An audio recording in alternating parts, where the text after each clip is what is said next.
Welcome to another episode of Influencers in Dentistry. I'm Dr. Geeta and I'm excited to share the inspiring conversation with you today. Let's dive in and learn from another amazing dental professional. Welcome to Influencers in Dentistry, our dental focused marketing podcast. I'm Dr. Geeta Perks and I'm joined today by Dr. Aovana Timmerman. She's a specialist endodontist, she's an educator and a researcher, and she's provided her specialist services across Melbourne. She also is heavily involved in training the next generation of dentists in endodontics at the Melbourne Dental School, and she also is an advisor for the Dental Council and the Royal Australasian College of Dental Surgeons. Thank you, Aovana, for coming here, and welcome to this podcast. Thank you for inviting me. Yeah, I'm super excited because this month is International Women's Day month.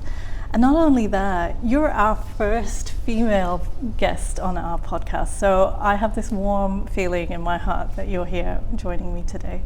Thank you for having me, and I'm so honored to be the first female guest on this podcast as well. Yeah.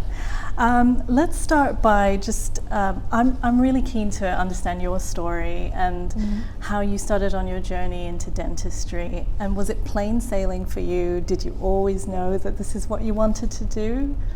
It wasn't plain sailing. It was a lot of ups and downs, but overall I think that, I found my path in dentistry just through my own, personal experiences in life. And, my first job was at a dental practice. I was actually working as a dental assistant for an orthodontist for about a month when I was in high school. And that gave me an insight into dentistry, what it was like. And I thought that, first of all, it's, quite a good sort of career path for women, the hours being flexible. And I've always loved, both arts and science.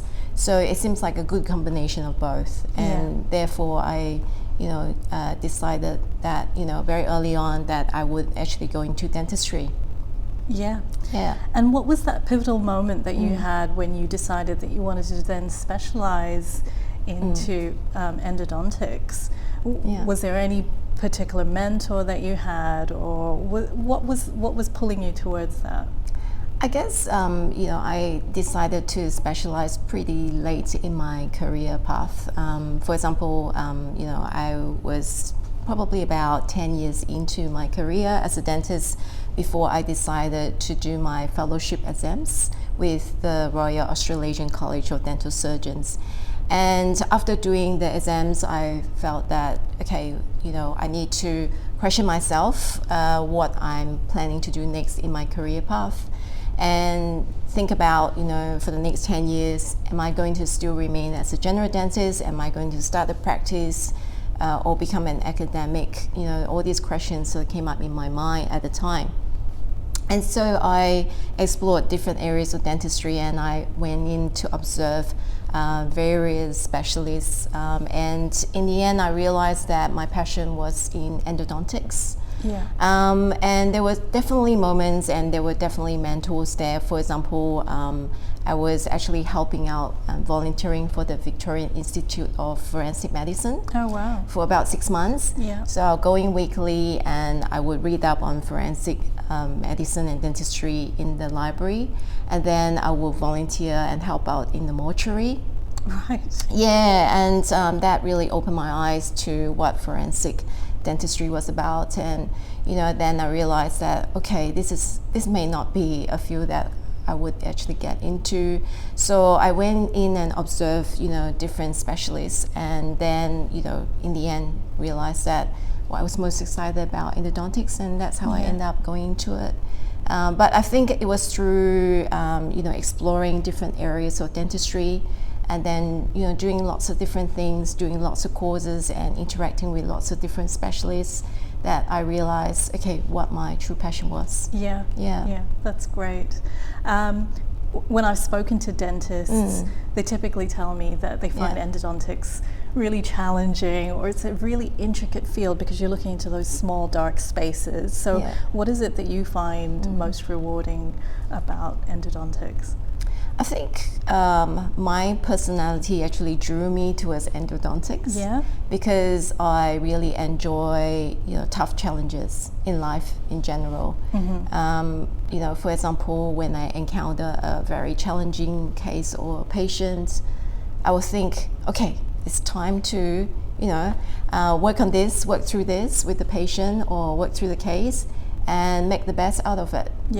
I guess this applies in my life as well. So when I encounter challenges, I actually get more excited about it and more determined to get it done, and manage it well. So in endodontics, there's a lot of technical challenges, and obviously we work through a microscope inside very small hidden areas inside the tooth.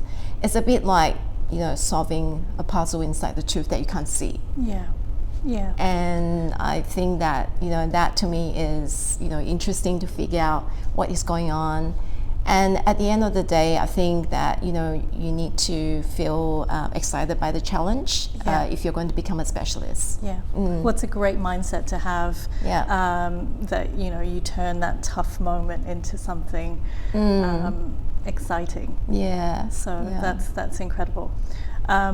Tell me about your role at the Melbourne Dental School, because you're using your skills to then teach students. How did you get into that? It was interesting because I never expected myself to go back to teaching at Melbourne Uni, even 10 years into my career. And it was only until after I finished my fellowship exams that I got approached by the convener in prosthodontics to go back to Melbourne Uni to teach prosthodontics. So at the time I thought to myself, can I really teach? I haven't been formally trained in teaching. And I thought to myself, okay, at least I could go back and give back to the students with my clinical experience. So in the end, I said, yes, I'll do 1 day of teaching, but I have one condition. I said to the convener, you must put me in a group of students with a prosthodontist, a prosthodontist who's the specialist in crowns and bridge and restorative dentistry, so that I could actually learn from the other specialists as well. Oh, that's fabulous. So you're learning something and you're also giving back. Exactly. And the way I see it with teaching is a way of giving back to the future generation of dentists. And you don't actually earn a lot at the university teaching, and I actually find it very rewarding over the years, and that's why I still continue to teach even after a decade. Amazing. And I always think about my own mentors, my own teachers, and if I look back, I think I'm so grateful to them for what they have given me in terms of knowledge and skill. And if they haven't corrected me on my misconceptions or mistakes, then I wouldn't be where I am today. So in that sense, I guess I give back because I feel gratitude towards my past teachers as well. Amazing. So have you always been confident in your clinical abilities, or was this something that you built up because you had all of that mentorship and guidance? I think I was a very cautious student as I was learning. So I would, like if I wasn't sure about something, I would always check with my teachers, because my thinking is, if you can prevent a mistake or prevent a complication for a patient, why wouldn't you? So I always sort of been on the more careful side, where I would check with my teachers and ask lots of questions. And even after every lecture or every session, I'll make sure that I stay back and ask questions. You're always curious. Exactly. And I think that that's something that I notice some students do, but not everyone does. And maybe because they do find it intimidating to approach their teachers and ask questions afterwards. And I think that it's so important to have this really inquiring mind and keep your mindset really open to all possibilities, and think outside beyond the box. And that's what I always encourage my students to do as well. And do you feel that helps to build their confidence when, or what are the things that you teach them to help to build that? So I think first of all, I try to provide a very safe environment. And because what happens is when you are teaching the students, they will assume that you're going to be assessing them every minute. So they are too scared sometimes to ask silly questions. Yeah. And I would say to them, look, during the teaching session, I don't want you to feel uncomfortable in asking me any questions you're unsure about, because I rather you take a lot more care and understand what you're doing. So I would say to them that, the questions you ask me during the session, I will not assess that at all. So I make it very clear to them what is assessed and what's not. Yeah. And so that I provide quite a safe environment for them to ask questions, because during my days as a student, I didn't have that kind of space sometimes. Yeah. And I felt silly to ask some questions, but I really wanted to know the answers to them, and that's why I approached the tutors at the time. Yeah. Yeah. And so the more knowledge you gained, the more confident you became. Definitely. And also I try to provide the students with some clinical scenarios, hypothetical scenarios for them to think about. Yeah, that's great. Because, as dentists or as specialists, we do encounter some challenging situations with patients, and it may be just as simple as something about communication. And so if I can actually give them some scenarios and get them to think about how they're going to respond back to the patient, what they're going to say, I think that usually helps the students, because that prepares them for that kind of scenario in the future. Yeah, absolutely. I guess what I wanted to know, and I guess for the listeners as well, who is this course really aimed at? And would general dentists also be able to attend or get some mentorship? Or So the Doctor of Dental Surgery program at Melbourne Uni is a professional graduate degree that is targeted for people who are aspiring to become general dentists. So it includes laboratory training, in the preclinical sort of program, clinical training, as well as research training as well. And there's also a lot of didactic sort of knowledge being imparted from lecturers, and there's a lot of placements in different locations around Victoria as well for the students. Besides working in the hospital, helping out patients. So I think that the course is more directed towards people who want to become a general dentist in Australia or in New Zealand. And not really for general dentists. But there are definitely courses organized by the Melbourne University for dentists in continuing education. Okay. Tell me about your advisory role at the Dental Council and the RICDS. How did that come about? So I help out as an examiner at the Australian Dental Council, and I used to, actually prior to examining the candidates, I was actually teaching at the course in Dental Health Services Victoria that's targeted towards dentists wishing to work in Australia. So I was giving lectures and also preclinical training for them.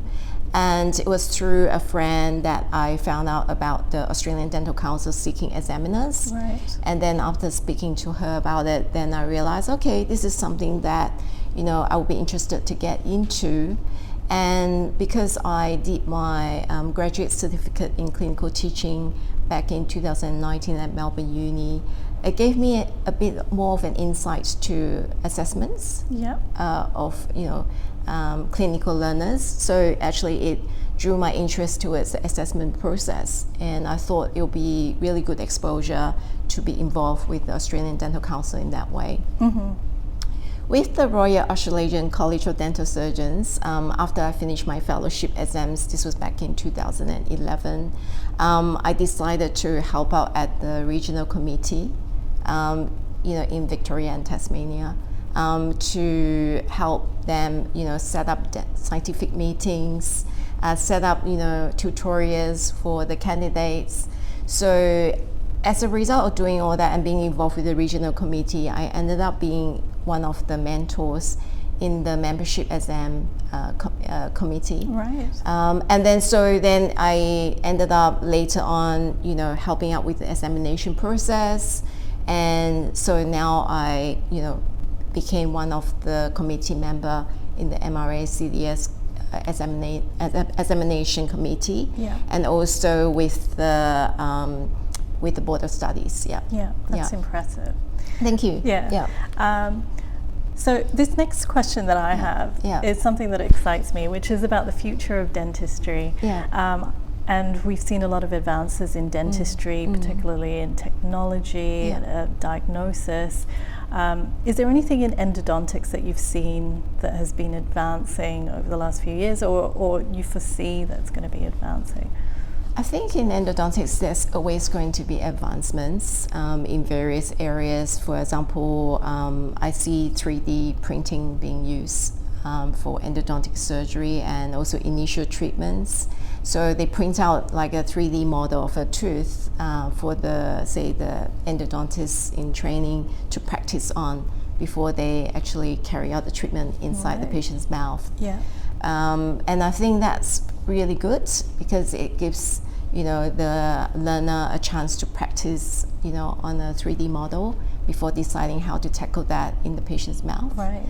And then there's also advances in bioceramic materials. There's still some shortcomings in these materials that I think manufacturers are still trying to improve. And then we also have rotary instrumentation systems further being developed.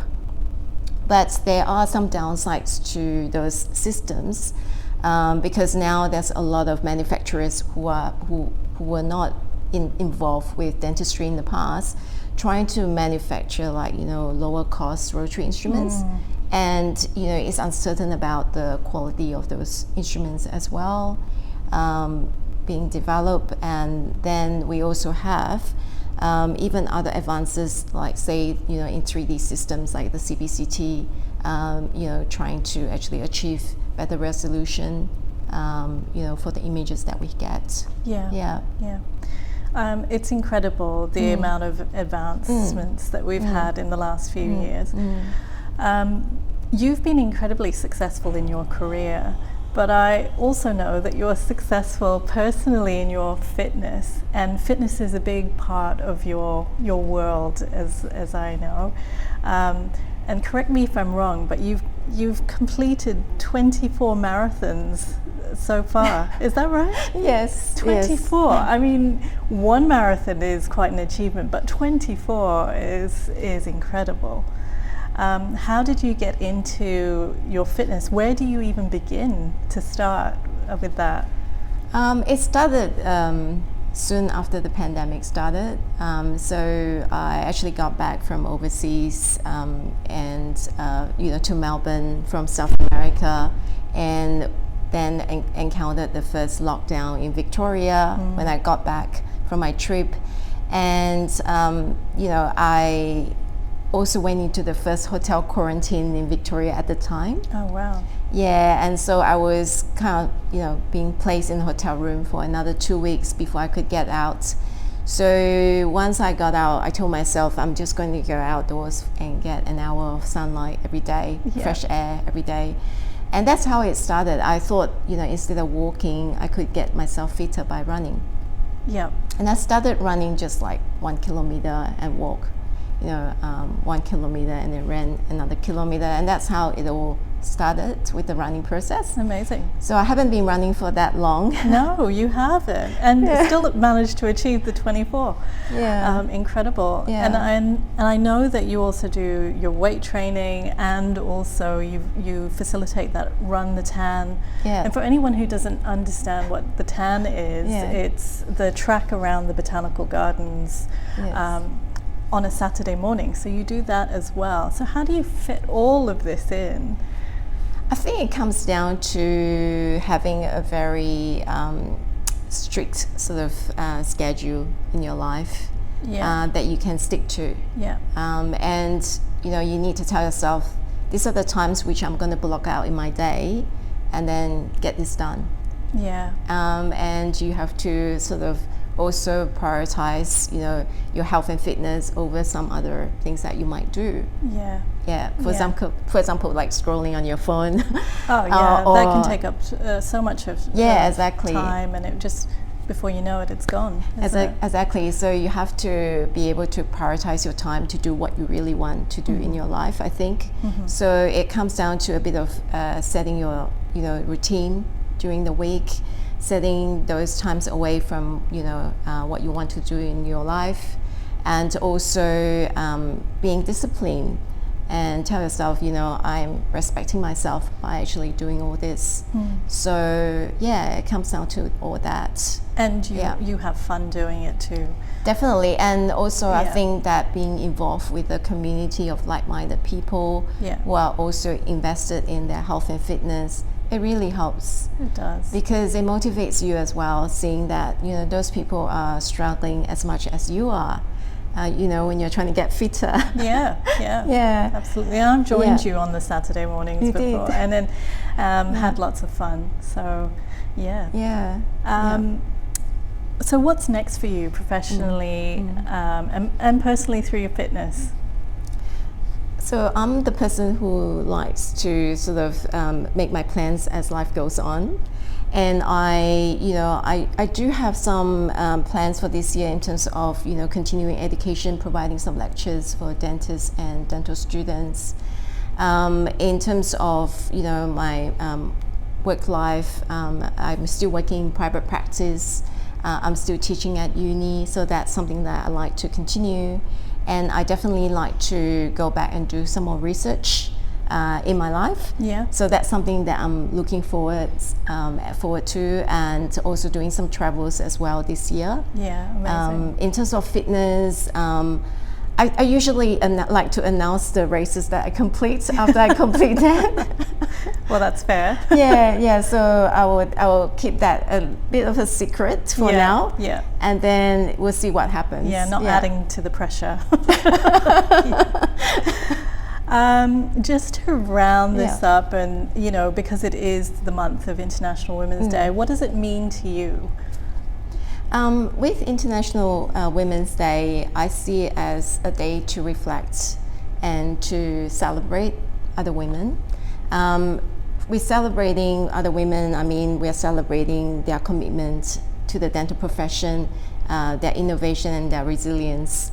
And I do see, several women, female, dentists and specialists as inspiration for myself as well. Yeah. And also, I reflect about, how women, have come in the, how far women have come in the dental profession. Yeah. For example, in the past, I think, women were not even present, I think, in the dental profession. Yeah. And now we have women as, in the academic world, in the professional world now. And, it's really inspiring to see that. Yeah, absolutely. Yeah. They're pushing the boundaries, Definitely. Getting equality, all of that. And I think about what we can do for other women as well in our profession. Like, for example, I think about how I can support, other women by mentoring them in our profession, or even think about, how I can involve them, in lectures or continuing education, and also think about, having them, as a support network as well in communities, which I think, is happening in Victoria. There's, women's study club being organized. And there's also, women's in dentistry forums on, social media. So I think that we need to really be involved with all these, communities and events, so that we can actually see what we can do to help. That's right. Yeah. Well, Aovana, thank you so much for joining me today. It's been incredibly sharing your journey and your insights, and I really feel that I'm inspired by your story and what you've achieved and what you've done, and showing your dedication into your speciality, your education, your research, and also your fitness and your long distance running. That's quite amazing, and I am in awe of what you do. And what I would say is just keep up that amazing work and keep inspiring. It's incredible. Thank you, and I hope to actually see you doing well as well. I will continue with my fitness too. You do inspire me. Thank you. Thank you. Yeah. Please note, the views shared are personal to our guests and not official advice. All treatments carry risks. Consult a qualified health practitioner to determine if a treatment is right for you. For surgical or invasive procedures, seek a second opinion from an appropriately qualified health practitioner. Always consult a licensed health professional for your specific concerns. Enjoy the show.